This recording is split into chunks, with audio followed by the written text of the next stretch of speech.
Taarifa yetu ya pili leo ni kuhusu matokeo ya mtihani wa kumaliza elimu ya msingi uliofanyika Septemba mwaka huu 2025. Baraza limeidhinisha kutangazwa rasmi kwa matokeo hayo katika kikao chake cha 168 kilichofanyika tarehe 1 Novemba 2025 katika ofisi hizi za baraza. Kuhusu usajili na mahudhurio, jumla ya watahiniwa 1,172,324 walisajiliwa kufanya mtihani wa kumaliza elimu ya msingi, wakiwemo wasichana 637,162 sawa na 54%, na wavulana 535,162 sawa na 46%.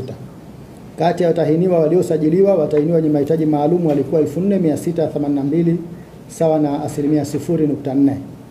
Mahudhurio katika mtihani huu yalikuwa 98% sawa na watahiniwa 1,146,231. Aidha, wapo watahiniwa 26,093 sawa na 2% ambao hawakufanya mtihani pamoja na kuwa tuliwasajili.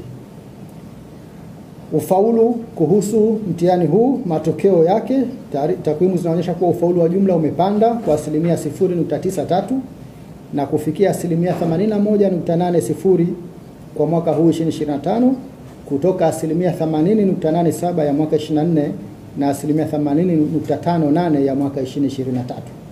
Hivyo watahiniwa 937,581 wamefaulu kwa kupata madaraja ya A, B na C.